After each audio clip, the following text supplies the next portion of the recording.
first pro season at the same time. Monument podiums, just edged by Van der Poel, 7 wins apiece.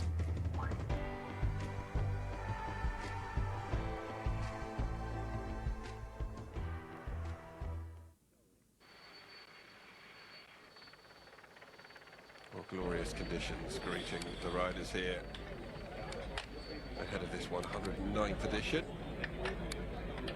A year ago, the conditions as sunny.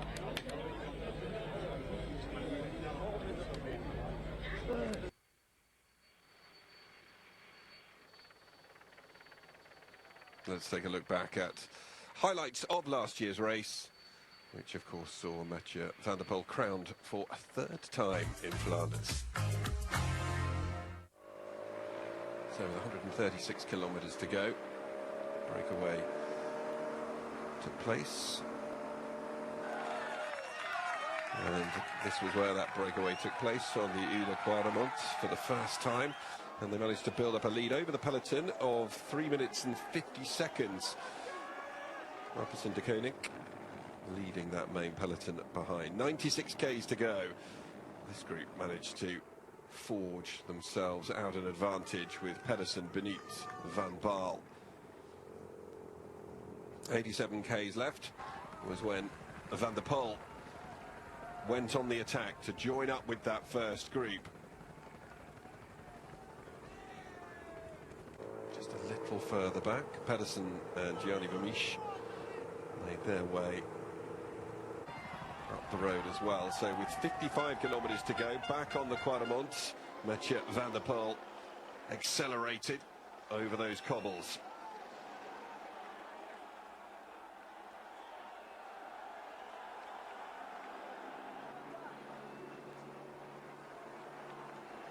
Punishing pace put in by Mathieu van der Poel in deteriorating conditions. Up on the Koppenberg,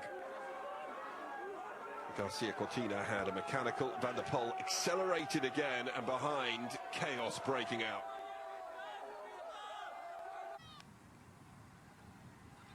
Van der Poel pushing out in front, and in the end able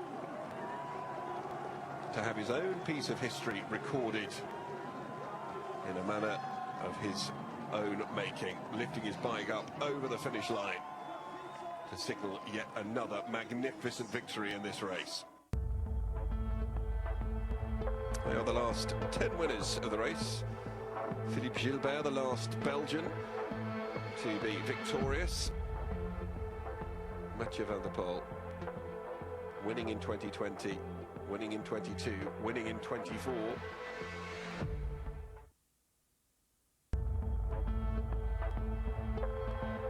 That is his remarkable record at this race.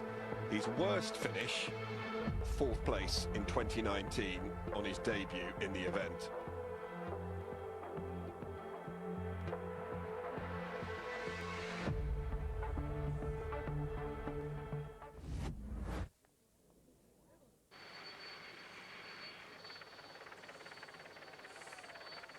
Are they going to see another victory for Van der Poel, or are they going to see victory for a Belgian rider? Well, let's take a look ahead at the race with some memories from one of the most famous to take part in it, Johan Museo. Everywhere you go, if you go to the butcher, to the bakery, everybody speak about Flanders. The other races are also important and nice to win, but Flanders, okay, you have the distance, it's 265 K. That's a little bit longer than the other races. You have also more hills, you have more cobblestones. There's more people around. The teams have more stress, the riders have more stress. With Roubaix, the most important one-day race in the year. Museo for Belgium, he's going to get this one, he's got it! It means a lot to win Flanders, and it's also not so easy to win. And now I'm very proud to be a winner of 3-time Flanders. And for the moment, it's still the record. Mathieu van der Poel cannot be stopped. Records are to beat. If he doesn't win Sunday, it can be another year. So one day he will be the record holder, or maybe he will be with 4 or 5. And that will be also amazing. Sometimes it's unbelievable what you see. Cycling has really changed a lot. They go from much further before, they're riding much harder. It will be very difficult to beat Mathieu van der Poel and Pogacar. Koppenberg, you have to be top 5. Last year, Mathieu was not really attacking. He was just going very hard, very fast, and he was alone at the top. Riders take always the same line. So if you're in the top 5, you can do it. But behind, you have to follow the rest, and it's difficult to get up. Guarmo is the longest hill, but it's not the steepest hill. You can go hard on a big gear, and that's what Van der Poel and Pogacar like.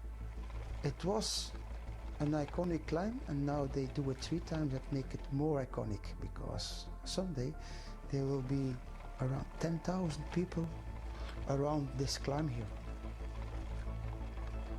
This is the last climb of the day of Tour of Flanders. It's quite steep.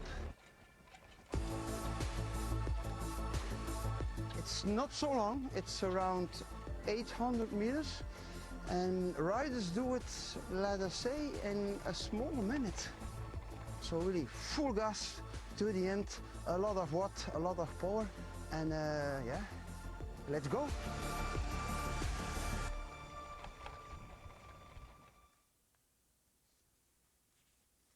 So those are the 3-time winners currently. Back to Mywhoosh, and then you have Fiorenzo Magni, the only Italian there, Eric Lemont, Johan Museo, who we just heard from, Tom Bonen, Fabian Cancellara, and now Mathieu van der Poel. And if Van der Poel was able to win today, he would move into a league on his own as the first time 4-time winner of the Tour of Flanders.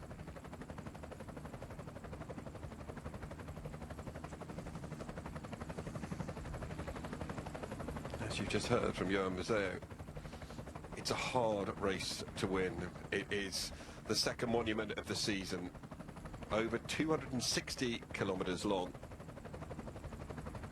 Well, let's head live onto the course and hear from Hannah Walker.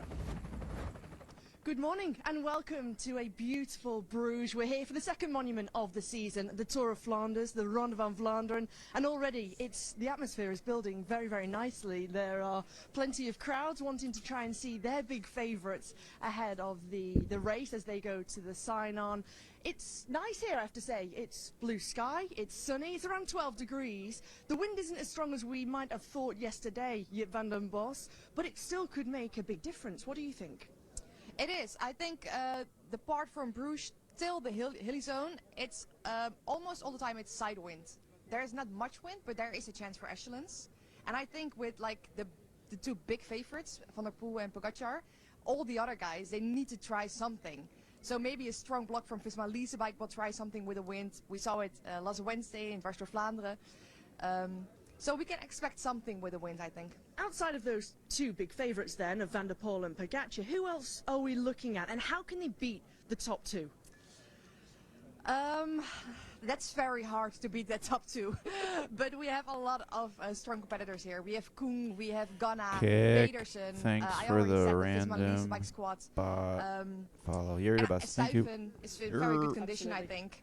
They have to try something before the second time out of Quaremont. They have to try something before. They have to be in a breakaway already in front of the race. I think, yeah, we're going to see very attractive racing because they have to try something strange, actually, to try to beat the big 2 guys. And maybe try something brave and bold. Only time will tell, but I have to say, we're looking forward to it, and I'm sure you can't either.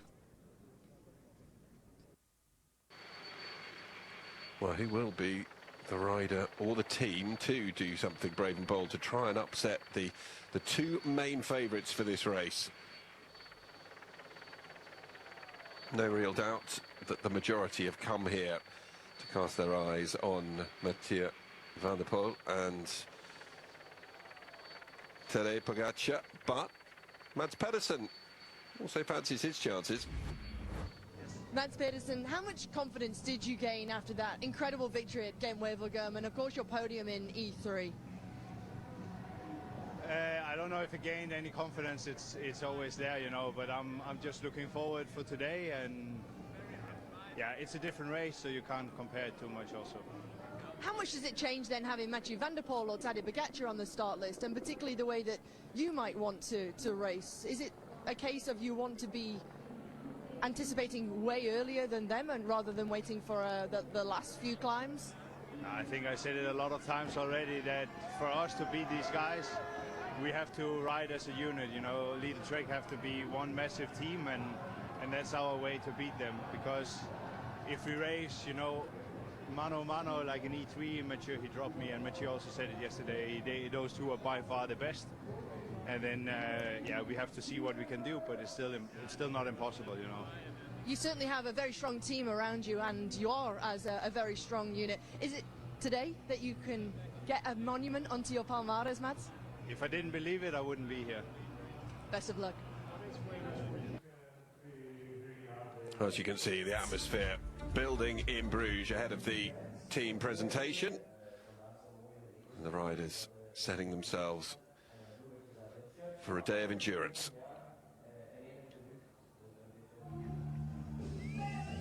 Can anyone stop Tadej Pogacar and Mathieu van der Poel?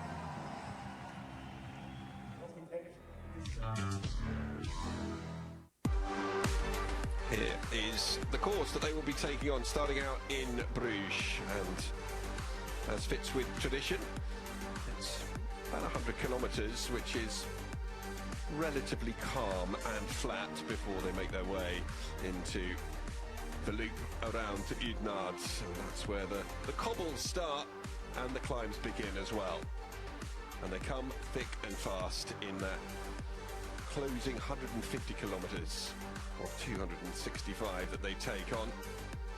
3 times they got the Oude Quadramont, twice over the New Kreuzberg Rotonde, before doing the Quadramont and then the Paterberg right at the end. 23 sections of cobbles and climbs to take on in the Tour of Flanders, and the riders are now down, set at the start, ready for the rollout of the 109th de Ronde.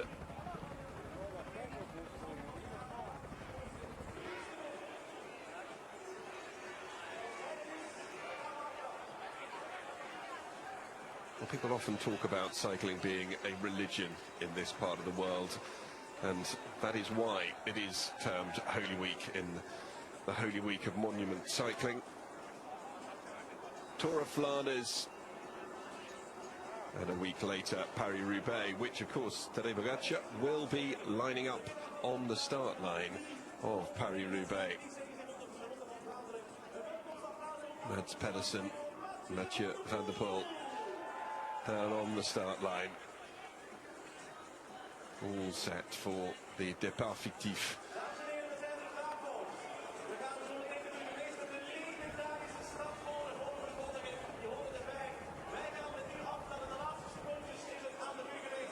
Well, conditions very different compared to what they were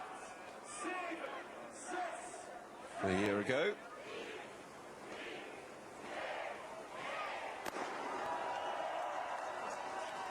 And they roll out.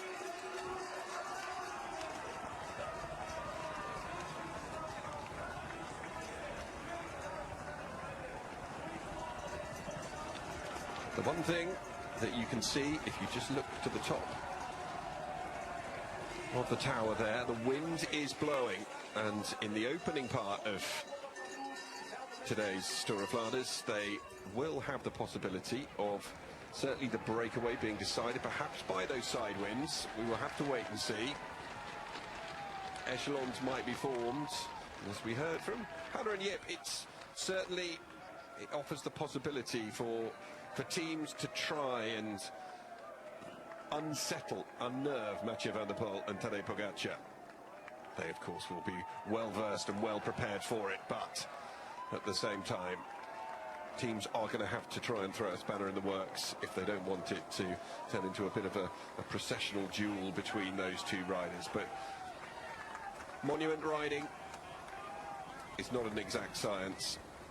The saying goes, though, in Belgium that E3 Hardebecker never lies, and 10 days ago Mathieu van der Poel was imperious in that race. Will he be able to do the double once again? We will have to wait and see.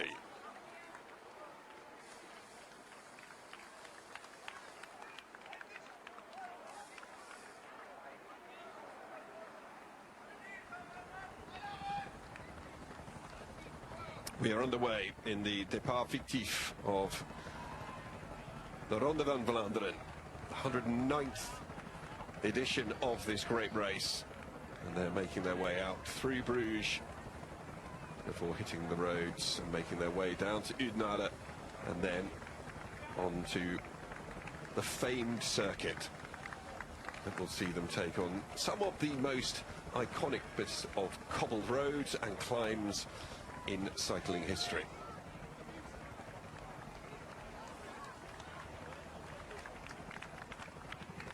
The biggest question that we start with today is, can Mathieu van der Poel write his own bit of history? Can he become the man with the most wins in the Ronde van Vlaanderen? He has 3 to his name. He has a worst finish in this race of 4th.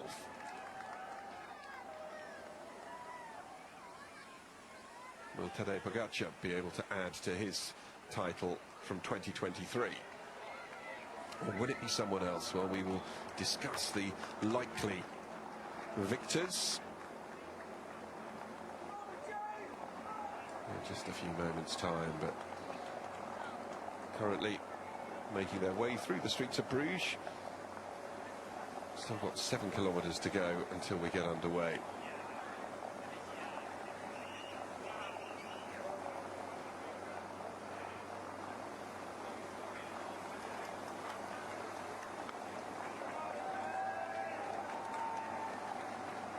...25 teams on the start line for the Ronde this year.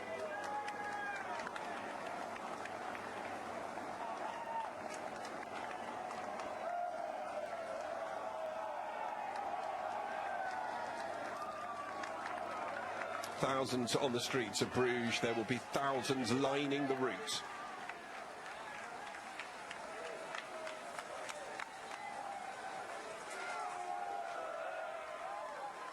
The Lion of Flanders will be on full display. One non-starter, Marijn van den Berg.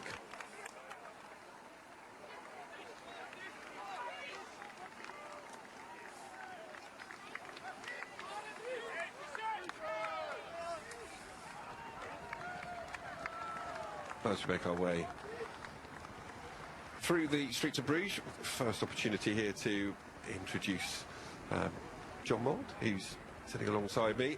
How excited are you, first of all, by the prospect of the next 5 and a bit hours? Really excited, actually. We want to hold it back a little bit of the excitement. I think the first 100k, we get into it, we enjoy the fight for the breakaway and see what happens. But yeah, we need to hold our hats for a bit, I think, until it really kicks off later on. And currently, we look at the field. Most people are just talking about 2 riders, which seems slightly incongruous considering how many riders are at the start line. But with your rational hat on, can you see past Van der Poel and Pogacar? Rational hat, no. The dream behind of it, or really hoping an exciting race. But you know, with the rational hat, every other rider, every other team has got that hat on, and if we have enough teams who really want to change something and make a real big race of it, they have to come together almost. You have an alliance to make sure you're in the right position to give your leader the best chance. So Yeah, it could be a really exciting race, actually. Numbers at the front between different teams, and really just try and overload and put loads of pressure on Van der Poel and Pogacar. Weather conditions are ideally suited, if you compare it to last year, two things going the way of a strong team performance. Yeah, it's. I think with the weather, it makes it a bit easier to control. If it was raining like it was last year and really difficult conditions, it really opens the race up. You can look at it both ways, actually. It brings more riders into the race in good weather. When it's bad weather, the strongest normally seem to come to the top, just natural, in a natural way. But when the weather's good, everyone's a lot happier. You know, everyone's a lot more willing to go and race. Obviously, it looks a little bit cold at the moment. There's a few neck warmers, and especially in the neutral zone, it's always a bit chilly. But as soon as the racing gets going, you soon warm up. Great focus seen on the riders' faces here. You talk about everyone being a little bit more cheerful, but it is very noticeable. So we have a little look at Wout van Aert. We'll definitely talk about him in more detail a little later on. It is the most magnificent of spectacles, and just the way that this brings people out onto the roadside, and everything stops. Absolutely everything stops for this race. It's really, really hard to describe to anyone who's not been there just how impressive it is, the fans lining the streets and how everyone is out on the roadside. Yeah, closes the whole of Belgium down, and not just Flanders, the whole area around, everywhere in Belgium. It's a perfect place to be, and to be weather like this and go out and watch them racing. It's there, it's ready to go.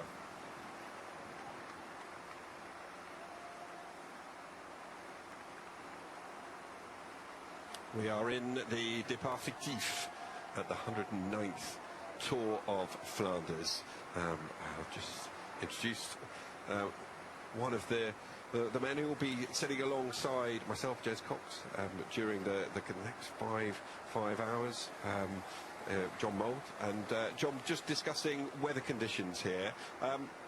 Will the weather conditions, in your opinion, with these side winds, do you think that's going to have an impact in that opening 100k? Yesterday there was a forecast was a little bit higher. Now it's around 20 kilometers an hour, and actually it's that wind that just makes it really awkward in those crosswinds. It's not enough really to blow the race to pieces naturally. I think if a team really wants to go to the front and split it, they have to make a ginormous effort to do that.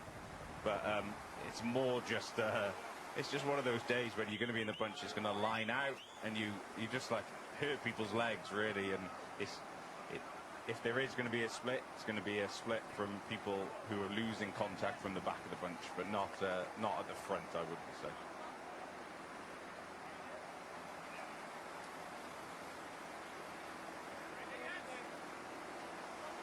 The ever-present quiet before the storm here up at the front. These riders primed for trying to get into that breakaway in the initial part. To wait and see just how much of a battle it'll be to get involved in the breakaway at the start of the race proper coming up.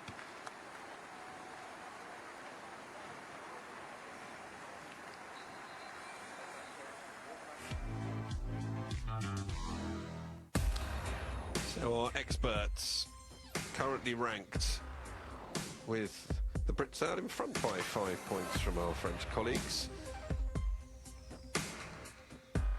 The Dutch, the Italians, the Danes, the Poles, Spain, and no points so far for the German team. Well, Riccardo Magrini said, Sunday the 6th of April, my favourite race, the Tour of Flanders. My prediction is first, Mathieu van der Poel, second, Tadej Pogacar, and third, Valentin Madouas. And we'll see you on Sunday. Alberto Contador said my podium for the Tour of Flanders is first, Tadej Pogačar, second, Mathieu van der Poel, and third, Mads Pedersen. Three riders who are in extremely good shape and are all marked with an X next to their name, but I think Tadej Pogačar, after San Remo, is extremely motivated to win this race. It's not going to be easy for him to drop some of these riders, but for me, the victory will go to Tadej Pogačar. All right, everyone, big day coming up. Flanders Moister. My pick for today is Mathieu van der Poel in first, Tadej Pogačar in second, and since I'm Danish and I'm really cheering for him, Mads Pedersen in third, hoping he can do it 2 steps better next weekend in Roubaix. So here are some of the other predictions. And it is all between Van der Poel and Pogačar, first and second. 2.8 Ks to go until the official start. John, are you going to shock us with a prediction that's wildly different to the ones that we've seen there? I think the experts really are just going for Van der Poel and Pogačar. I'm tempted by someone else. I think maybe it's brave to call him for the win, but someone like Michael Matthews. He's always there. The weather's good. That helps him. There's a headwind all the way to the finish, to the final 8 kilometers. So if he's in a group, we know how fast Matthews can be. So yeah, I'm going to be brave. I'm going to say Michael Matthews, steal the show and spoil the Pogačar and Van der Poel party. Would be fantastic. Certainly, to be perfectly honest, it would be fantastic if other names are in the mix going into the final 15, 20 kilometres, just with what we've seen with the way that Van der Poel has been attacking so far out, really trying to grind down his opponents from such a long way out. After such an impressive ride from Ghana at Milan-San Remo, is he someone you can see being involved in the mix here, or is this too hard? I think it's a little bit too hard for Ghana. I think next week is going to be Ghana's time to shine in Roubaix, and even so, that might have a bit of play on your mind when you. I think Ghana's really going to be up for Paris-Roubaix in a week. So, yeah, is he going to be willing to really make those big efforts? We also know how big. We talk about him being a big guy. He's not a big guy, but he's a lot taller and a lot more power in his legs than Pogačar on the screen now. But and of course with that, more weight, and that makes a bit more difficulty on the climbs that we have today. Well, we have the big two in conversation, chatting away, Tadej Pogačar and Mathieu van der Poel. Lots of people going for Mads Pedersen as third. Wout van Aert hasn't really been talked about.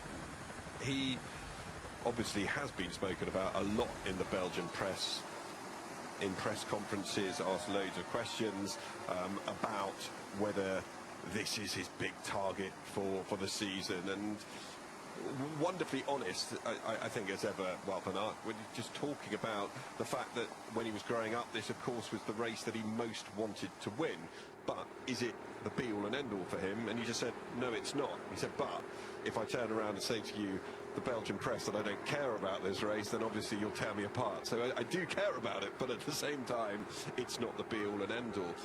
Really interesting things said about him, which will be fascinating to note today, but just the fact that he's not looking as comfortable on the bike as he did before his crash in the Vuelta, and taking his time to get back into it. It's really difficult sometimes, I think.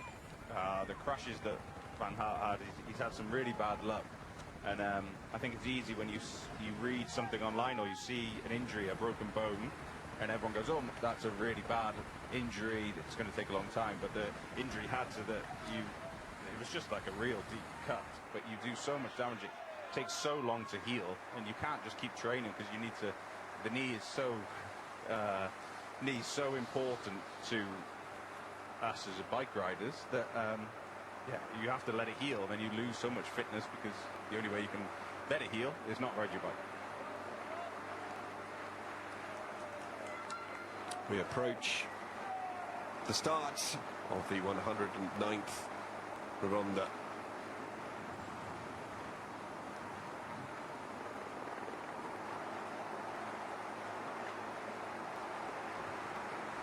Flag is held aloft as we prepare now to get underway.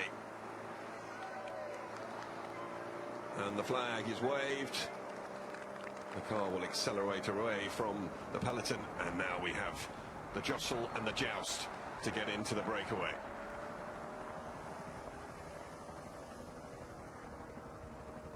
Just how important is this for those teams that want to get involved in this breakaway? This is a huge moment. It's big for pretty much all the teams on the start list. We need.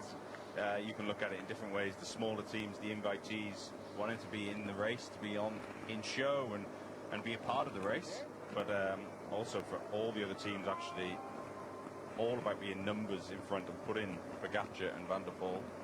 We talk about them, we keep picking them, but to put them under pressure as much as possible, and you do that with numbers out front. When it comes down to it, when you look down the list of the teams, which teams in particular would you pick out as being teams that can apply pressure on Alpecin de Koning and UAE Team Emirates? If Team Visma, Lisa Bike, really, they have such a strong team. We talk about Wout van Aert, but across the board, one of the best teams in the peloton.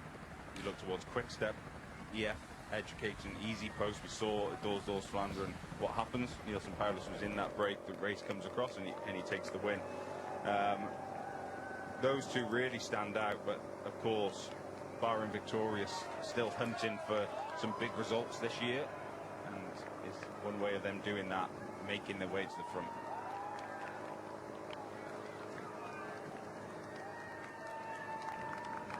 Talk about Nielsen Paulus's victory at the Doors van Vlaanderen.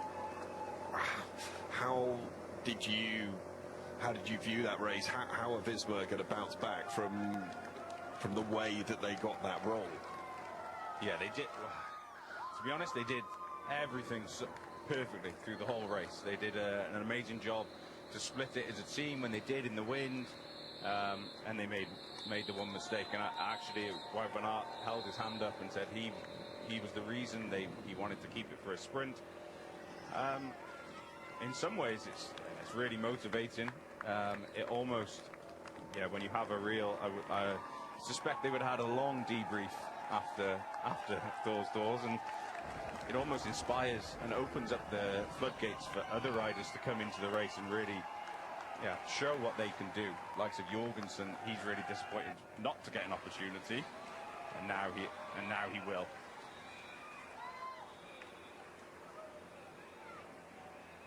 The pace has just dropped a little bit as they meander through here. Let's go and hear from Stefan Kung.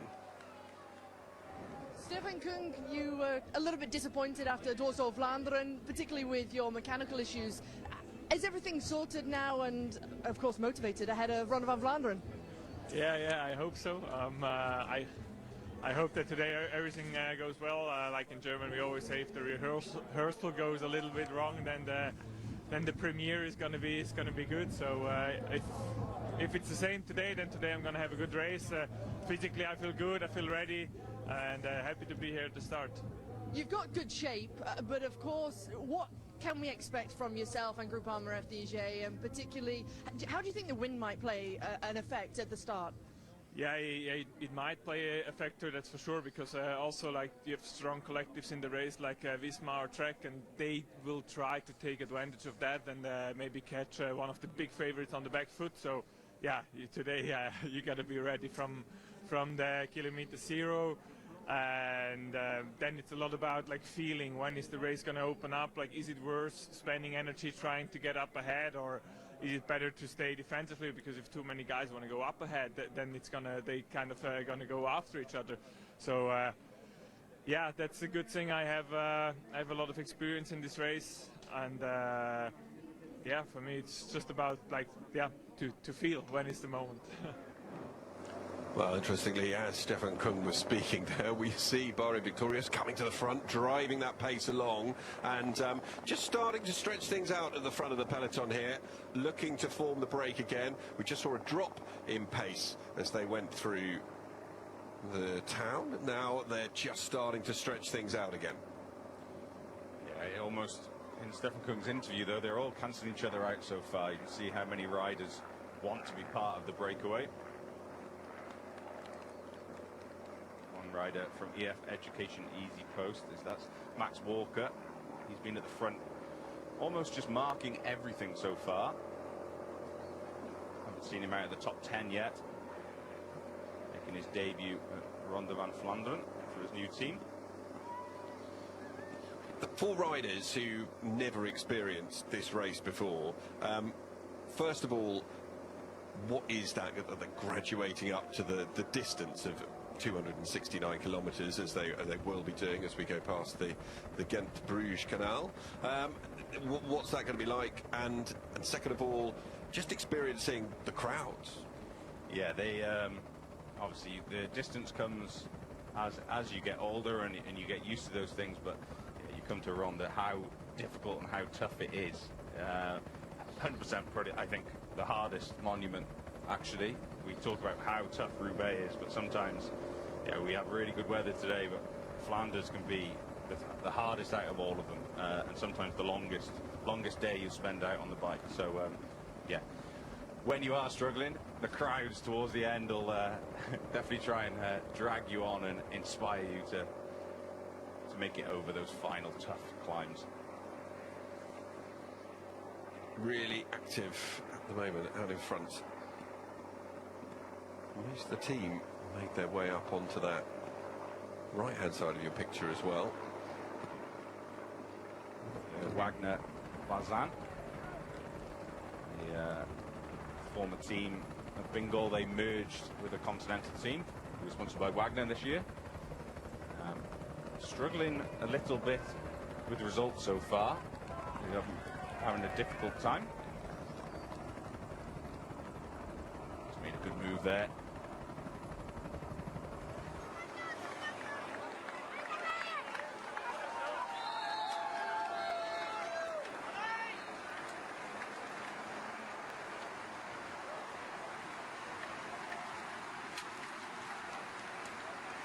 Well, Tadej Pogacar sitting right at the back of this group at the moment, and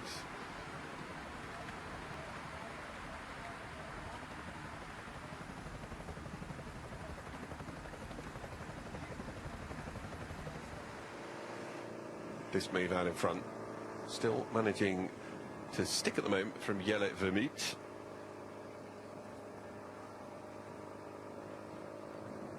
Just starting to see some efforts in behind. This is towards the back of the peloton where Tadej Pogacar currently sits. Winner of this race, of course, in 2023.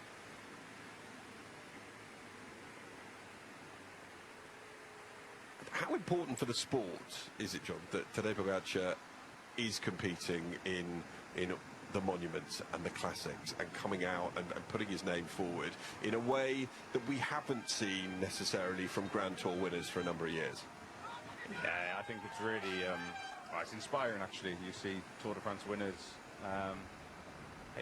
It's not against Tour de France winners. It's so hard to win a Grand Tour. You sacrifice so much, but sometimes you have these generational talents that can go across many different categories, mountain bike, cyclocross and road, but then road racing itself is you can almost split it into categories of different types of riders and different types of races. So when we do have someone like Tadej, at this moment I think we almost take it for granted, but yeah, in 15 years time we'll think, wow, yeah, it was actually amazing that someone can win the Tour and then come and win races like Flanders and of course maybe even Paris-Roubaix next week.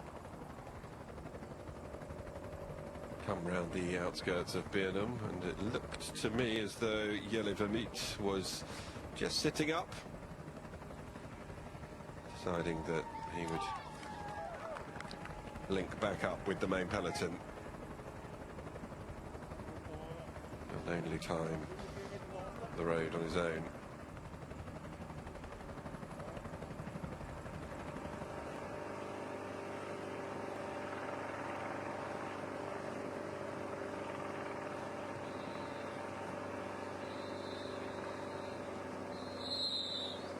So yellow limit joins back up. First bit of road furniture for the peloton to negotiate there. St. Amund's Kirk just sitting there with its spire ahead of them. And they will swing round to the right and then the left on the road.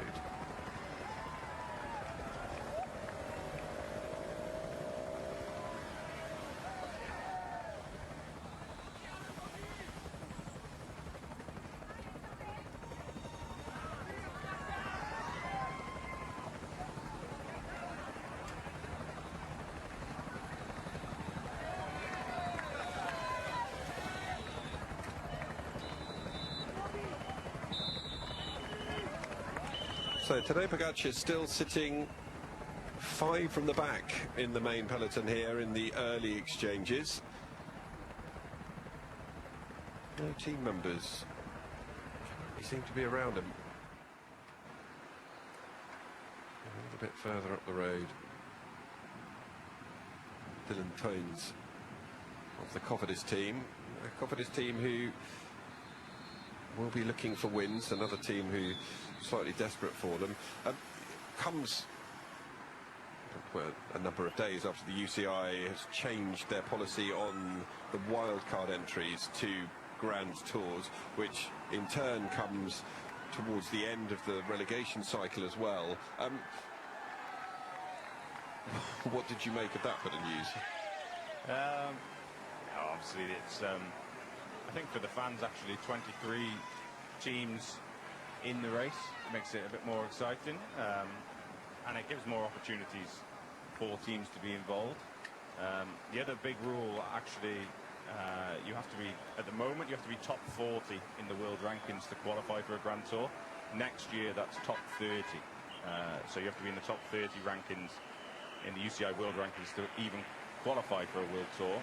So that's another way of controlling who actually gets invited.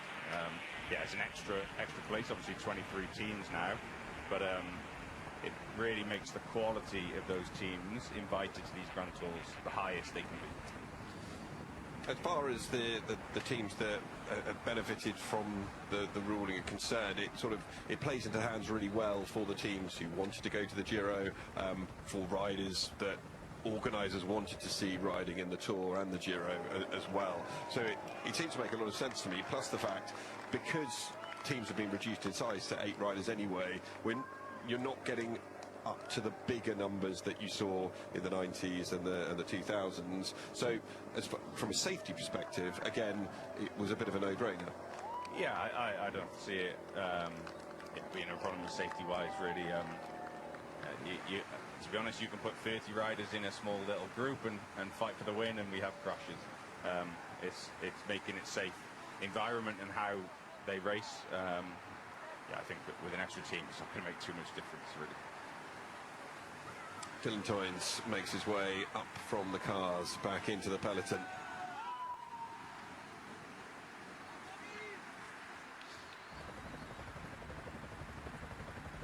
One of the Alpecin de Koning riders, I think, seems to be back there with Pogacar at the moment. I'm fairly sure it wasn't Mathieu van der Poel. Will they have sent someone back to mark him? No, I don't think so. I think it's almost just a relaxed time if you don't need to be in the fight. Yeah, as you can see, Pollitt is near Pogacar. That's all you really need to make sure you have a teammate with you in case something really goes wrong, or you have an issue, or suddenly the wind picks up and there's a problem. But with 258 kilometers to go, you need to save those pennies early on. There's a big day ahead. One of the observations that have been made about Alpecin de Koning is the fact that Mathieu van der Poel hasn't been scared to burn his riders early if he's needed to do it. E3 Harlebeck, he needed to do that sooner than perhaps he would have expected, with some tactics employed by some of the teams that he questioned a little bit at the end, taking advantage of a crash. But he has his confidence in his own abilities that he can use his team sooner rather than later. Yeah, and I think for Van der Poel that really suits his style. So, and I'd kind of expect the same with Pogacar. You make it hard, burn these riders, and then you reduce the numbers. If you start leaving it too late, you put it into a bit more of a gamble of who's left in the race, where if you start really making it difficult early on, you almost have an easier overview of who your competitors are. We are going to hear from Matteo Trentin now. We caught up with him down at the start as things still joust away out in front. Matteo, I think it's your 13th participation. I don't know. I never count. You tell me. But do you enjoy still as much or even more than the first time? I mean, it's still enjoyable, yeah. I still enjoy being a rider, being here, seeing all these people, the thrilling of the race, the adrenaline. I'm still happy with that. And what is the plan for the team? Maybe without a big leader, but we know that you are always there, always somewhere there. So what do you think we can do? I mean, as we saw in the past races, there are a few guys that are actually on another level. So the race of for humans will be try to anticipate them or try to stay with them as long as possible to see as far you can go. I mean, Paulus the other day showed that, you know, it's not lose until you lose. So yeah, there is always some ideas to put on during today. But what do you think is the best option? Anticipating, or as you say, maybe waiting? It's always depend on the race unfold. Like 2 years ago, anticipating was key. Last year at the end, anticipating was just a suicide. So it's you need to be smart and clever and a bit lucky on your movement. And what is the signs which will tell you during the race what tactic to go for? That's a good question. I think it's just instinct at that point. Not giving a massive amount away there, but just saying that the tactics are just going to depend on what pans out in front of the riders on the day. But talking there about the instinct, just how important it is to have that bike riding instinct and knowing when is the right time to go. What they will know is that once they get to Oudenaarde and then they get on to the iconic climbs of the Tour of Flanders, position is crucial. Yeah, it's completely key. And everyone knows that. It's quite interesting actually, these interviews, everyone is already, we've been talking about Van der Poel and Pogacar, but every single interview is, everyone is just waiting for Van der Poel and Pogacar. Yeah, it's crazy already. We feel like you haven't started the race and everyone already is kind of resigned themselves to third at best. But it's, you talk about generational talents, and we look at Tadej Pogacar now and Mathieu van der Poel, and you look at riders like that. In all sports, as I followed those sports across the years, and thinking of an analogy with tennis, when Federer, Djokovic, Nadal and Murray were all up at the top, and it was the top three, and Andy Murray occasionally managed to get through and really compete with them, even though he was playing the best tennis of his life. When Federer was in absolute pomp, they said that most players were beaten before they even walked out on courts, and there's a sense of that here with the way they're talking about it. Oh well, there's the race for the humans, and then there's the abnormal ones who are going to go and romp away. There's just that feeling, as you've just pointed out, that other riders seem resigned to the fact that they'll be racing for third. Yeah, straight away, and you know, that's someone really experienced in Trentin. He's won so many races himself. And yeah, he would have been one of the favourites 5 years ago for Ronde van Vlaanderen. So yeah, it's really interesting to see. But yeah, using that analogy of tennis, actually it brings the level up.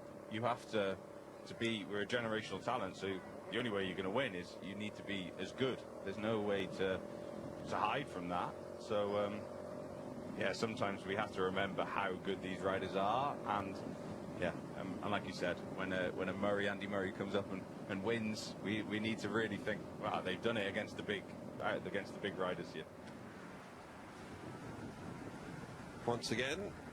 Wagner, Bazin, WB making the moves out in front. We had it quietened down a little bit, and then it just kicked on once more. And is it taking longer than you would have expected here for the breakaway to try and establish itself, or is this what you would have expected?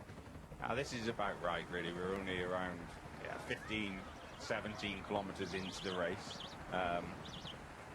But there's no real point. There's no narrow road yet that can really block the road and allow a breakaway to go. We're on, 2 lanes wide, so plenty of space for riders to move up and almost just close it down. When you see a group of 3 go, someone else goes with it. But obviously we know how important anticipating is, and of course every team is thinking the same thing. So they're all cancelling each other out at the moment.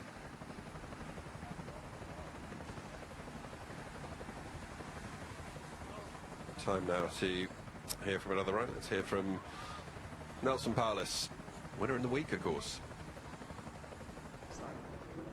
Nelson Paulus, you must have taken so much confidence after that incredible victory at Dwars door Vlaanderen on Wednesday. What is the feeling now coming into the second monument of the season here at Ronde van Vlaanderen? I feel really good. I've been thinking all winter about trying to get here healthy and in one piece and fit. And Wednesday was confirmation that I did all the right things. You've been 5th here 2 years ago in Ronde van Vlaanderen. How does that experience help you, but also the fact that you've asserted yourselves as one of the top favourites now? Yeah, I think, 2 years ago I had no experience coming into this race and was able to finish 5th, and it just gave me confidence that I belong here and I can compete with these guys, and it gave me a real appreciation for the flow of the race, because it does feel a bit like a roller coaster half the time, and if you can get that rhythm right, then it's a really fun race to be a part of. You've proven that you can outsmart a very strong Visma Leasebike team on Wednesday, but of course now we've got Mathieu van der Poel, we've got Tadej Pogacar. For you personally, how do you beat these guys? What's the strategy? What's the tactic behind? It's pure instinct. You really can't pick any single moment that the race is going to be fully decided. In Dwars door Vlaanderen, I was not expecting to go up the road with 80-something K to go, but the moment presented itself, and I took my chance, and it's going to be the same way today. I just have to keep my eyes open and let my instincts take over. It's not like San Remo where there's one point, you have to be there. This is just all day, constantly looking for an opportunity. About the first interview we've had with someone, it doesn't sound as though he's written himself off already, which is good to hear, and definitely shouldn't, with the form that he showed on Wednesday.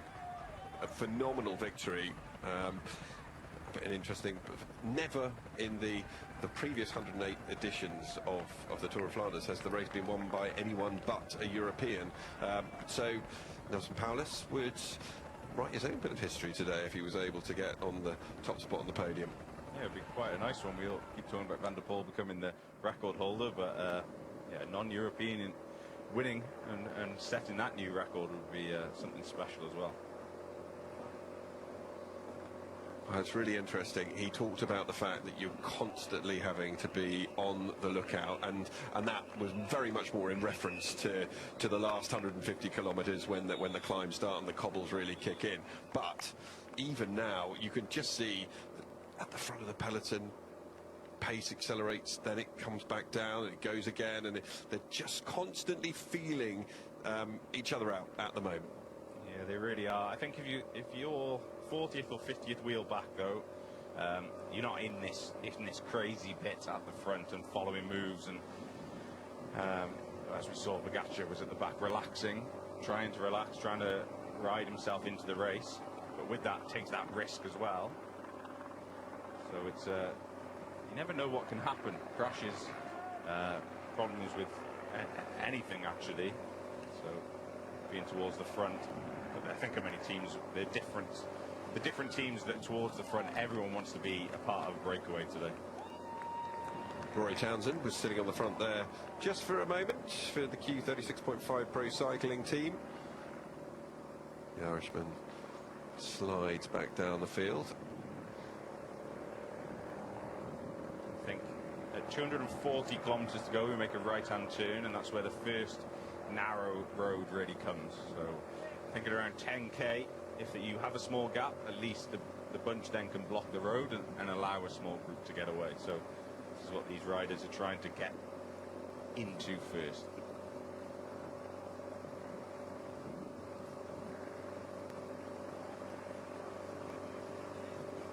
Really beautiful conditions in a real marked contrast to the ones that we witnessed last year. It should mean that there will be no real problems on the ascents, even on the steeper ones. Just watching those images as we did right at the beginning of Mathieu van der Poel going up the Paterberg and just sliding all over the place. We shouldn't see any replication of that today.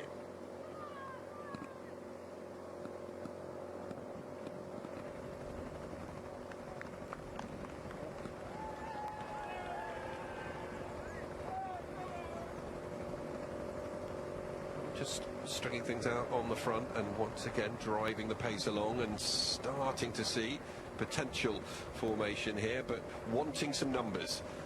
That's been the element that's been lacking so far in the attempted breakaways, that really we've only seen one rider get involved, and that was Jelle Vermuyt early on. And this time, 4 riders, several now trying to bridge across and close that gap. Group of 8 coming behind, so that would take them up to 12, and now some of the teams who've missed out on this move starting to think that it's perhaps a more significant one than the ones we've seen so far. And now another 6 or 7 or 8 riders coming out of the main peloton to try and bring this one back in or bridge across. Yet to be seen. See, it was EF Education Easy Post who missed it, so the pink jersey. Again, Max Walker has to do the job to bring this breakaway back. We saw the group of 4, it looked good, but as soon as those counter-attacks start gaining numbers, suddenly the group really grows a lot. You end up going from 4 riders to 15 in all of a sudden, and at that point the bunch needs to bring it back. We're currently still trying to press on here. Make this count a little more.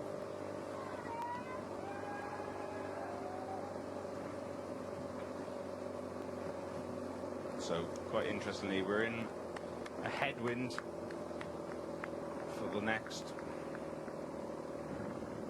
10 kilometers as well.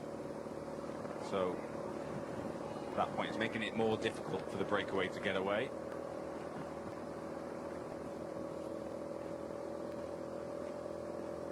Still trying to, though. Glass over the shoulder and see that although fractured, it has come back together. This is the time now as it all bunches up at the front to make one of those counter-attack moves. Almost one of those attacks that is really easy just to roll off the front, and the ones that usually are successful at getting a gap.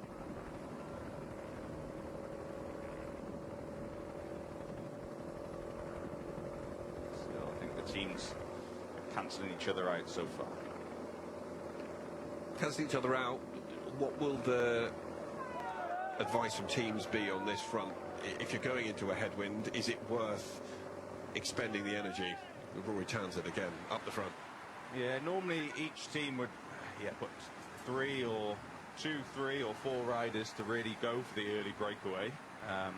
So that's their job, to make it into the break. So you're not sacrificing the whole team, you're only sacrificing 2 members of it. You can't sit back, you have to go for it. That's your job. You're almost, unlucky. It takes a long time, but you need to be there.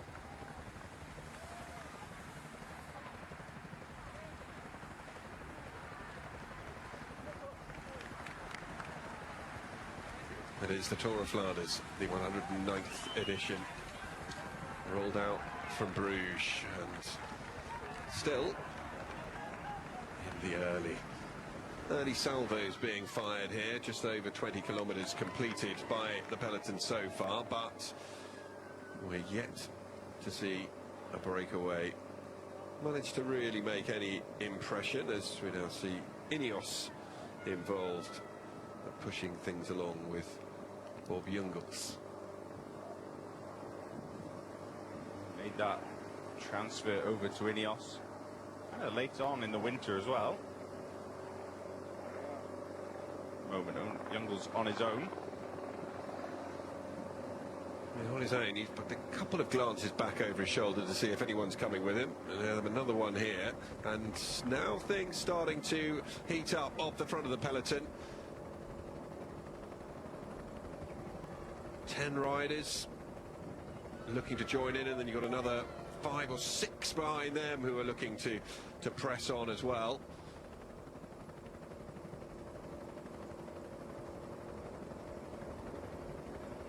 Conversations going on, and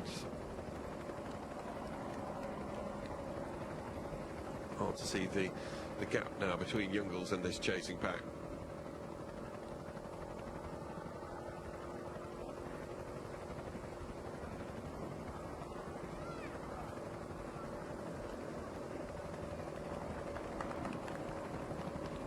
First time in a while we've seen a block completely across the road. Jungels at the moment, he's on a long individual time trial. A very long individual time trial. Something that block across the road is essentially throwing down the gauntlet and saying, well, you either go on your own or you drop back in. But now we have some movement off the front once again, and there's been a crash back in the peloton.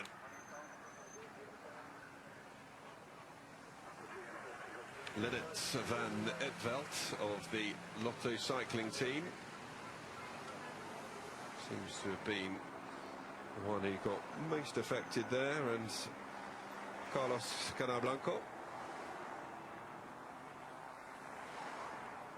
Yeah, one of those almost frustrating crashes, not really much happening. We saw that block across the road, and yeah, a little bit of loss of concentration further down, and you squeeze and touch wheels, and only they looked like they were going quite slow, but yeah, he needed a bike change, so waited for that spare bike from the car,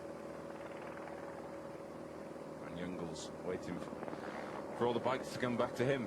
He didn't want to go our way on his own, I don't think. No, I mean, it seems like a relatively sensible decision.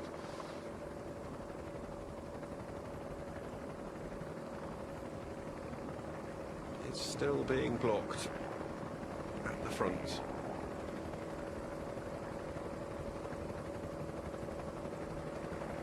Yeah, he's almost not even trying to be ahead anymore.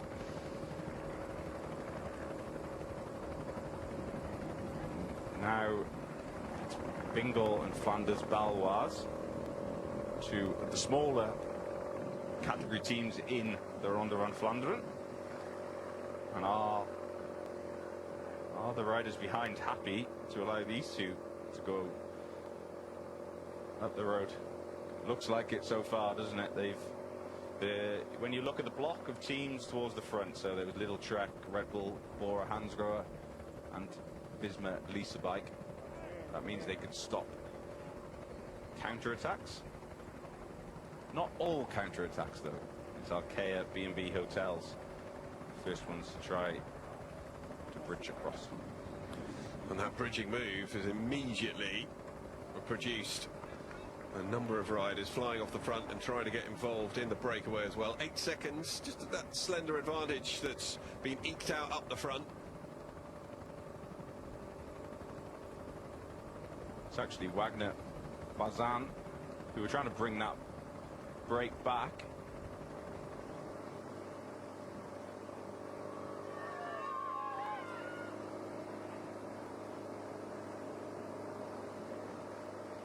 So the two riders glance over the shoulder. We're going to hear from a former winner, Alexander Kristoff. Alex, I think it's an important date, 10 years anniversary of your victory, and I think also You're the oldest of the bunch today, so special day. What's the feeling coming back here? Yeah, feeling is okay. I crashed actually 2 Wednesdays in a row, so it could have been better. But yeah, I think it will not affect me too much. I hope I have okay legs and yeah, that I can make an okay result. So I think I cannot win. It's going to be difficult, but maybe I can fight in the group behind. In 10 years, the course for the final at least that hasn't changed too much, but the race have changed, I think. Is that your opinion too? What can you tell us about it? Yes, race speed has changed, also the rhythm of the races, and the tax comes earlier. So race have changed, but the race course are more or less the same. And there are some riders who will have interest to go early. Is that the right way to beat Pogacar and Van der Poel, you think? Is there other ways too? There is always a way. It's not unbeatable, but to be stronger than them, it's going to be difficult. But you never know. Maybe they also can have a bad day. Well, this happened a little earlier on. And is that a mechanical, or is it team orders being pushed through? Because two's become one as Jules Hesters is now up the road on his own for the Team Flanders Baloise team. And behind, just starting once again, the merry-go-round, that is the Snipes off the front to try and perhaps bridge that gap of 6 seconds and close in. I couldn't imagine it being team orders. It looked like he had a bit of problem, and yeah, he was on the radio to tell the team that he's got an issue. It's a shame when you make a move and you make a big effort like that, and then you puncture or have a mechanical issue.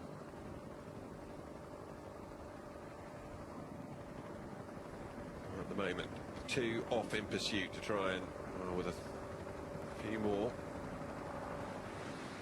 joining in. And she was saying the road's just starting to get a little narrower, nowhere near as narrow as they do get, of course, but not that wide either. You just need it a little bit more narrow than we have. Allows that block at the front to happen a lot more naturally.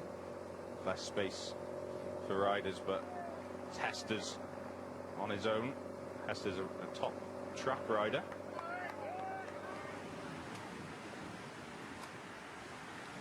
And Lennart van Edveld, who was one of the riders who came down in the minor crash that occurred around 5 kilometers ago, back up on his bike and looking as though he's moving relatively well.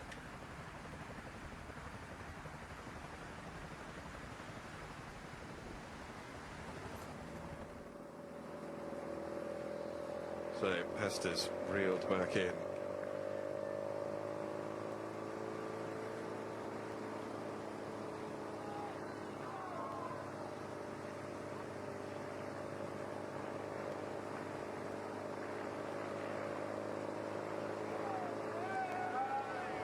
Still no main breakaway formed, but as you can see, the peloton now strung out a long way. Glorious sunshine, but it is chilly out on the course. So with 240 kilometres left to run, time to hand over to our mainly commentator for the day, Jez Cox. He'll be joined by Michael Hutchinson a little later on. I think he's going to stay on with John initially, but Jez, take it away. Hey Jono, thank you very much. Hello everybody.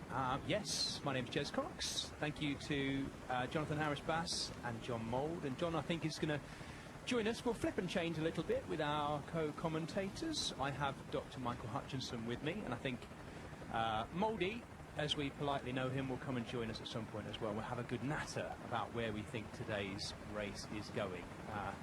We're going to be flipping and changing, just so you folks at home know, between now and the finale as well, so you get a little bit of a rest from our voices and we get to sit back and watch the action as you are doing. So many people tuning in all around the world. Thank you for being with us, whether it's night, afternoon, morning, lunchtime, whatever it is. I hope some of you have been out maybe on a bicycle already to enjoy the enjoy the day. It is gloriously sunny in Flanders, as you can see. What a complete contrast, as Jono explained there, to last year, where at this stage it had stopped raining. It had been raining right the way up to the start. It had stopped raining, and then the rain came again during the race. We had slippery cobblestones on the Koppenberg, making it very tricky for the men and incredibly tricky for the women as well, where we saw most of the field having to walk up the Koppenberg as well. So as noted, with 238k to go, no solid breakaway formed as yet. We have had our first crash of the day, affecting Lennart van Eetvelt, of course, winner of the Tour of Guangxi at the end of last year, winner of the opening World Tour stage race also last year at the UAE Tour. But a rider who quite a lot of people have mentioned is a little bit susceptible to crosswinds and positional issues, shall we say. Already down on the deck today, and yet Lennart van Eetvelt, when you look at his physiological makeup, a rider who's actually, you'd think, quite capable of the top result of the Tour of Flanders.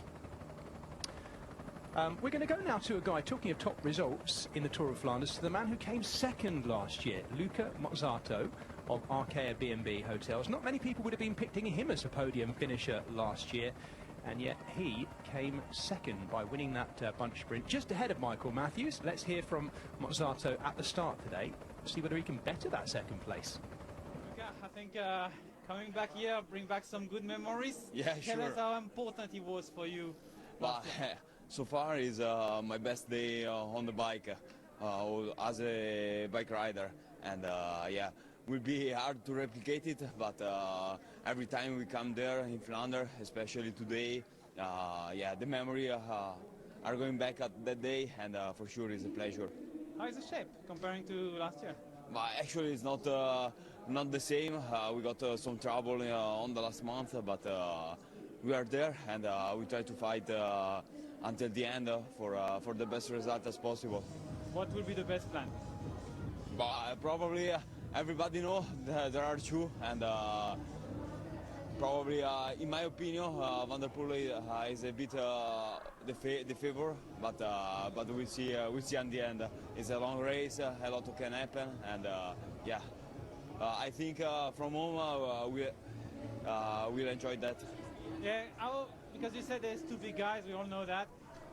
How to do something which would be more in your favor, in the favor of some others who are strong too, will want to do something? But actually, about the pure power, it's difficult to compete, and I think everybody will try to play like on the tactical way. We saw a few years ago that they were playing for the victory, but today missed the podium for mind game at the end, and I think this is a bit the way everybody will try to play. Luca Mozzato there. Unfortunately for him, once you've come second in the Ronde van Vlaanderen, you can only really better it by winning, and that would be a surprise today. Hutch, as yet, nothing too much happening. We're looking here at, I think, Jasper Stuyven, if I'm not mistaken, with arm warmers, gloves, everything on.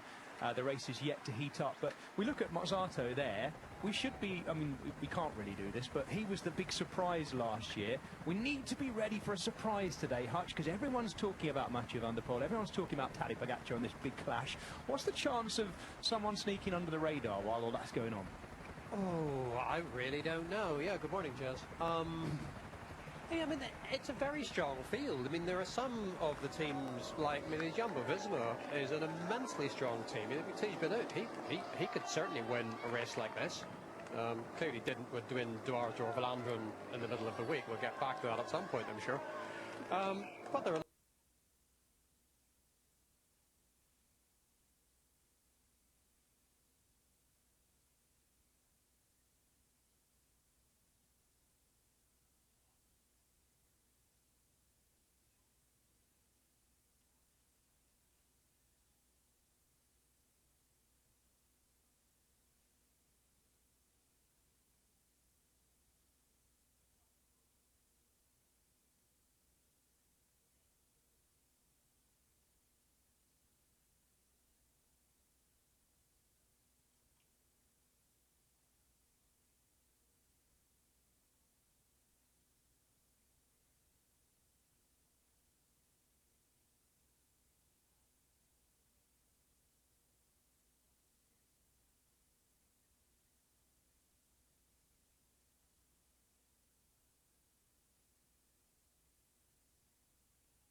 well.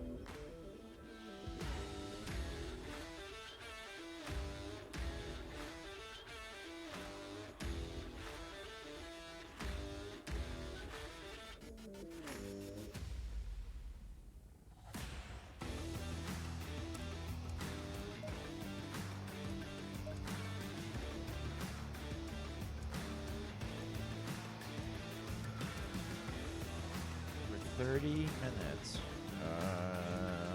We're looking at 30, 40 max.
We'll practice, I guess. That was terrible.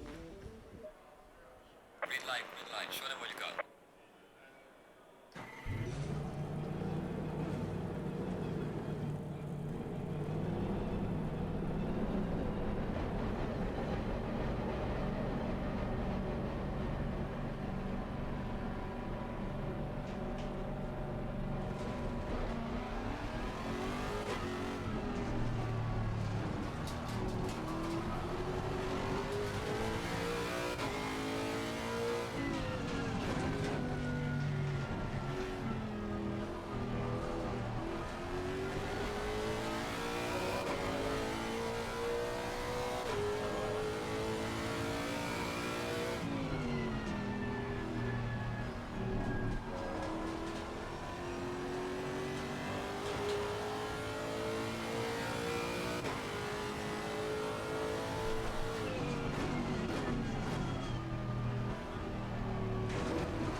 How are you with me today, huh?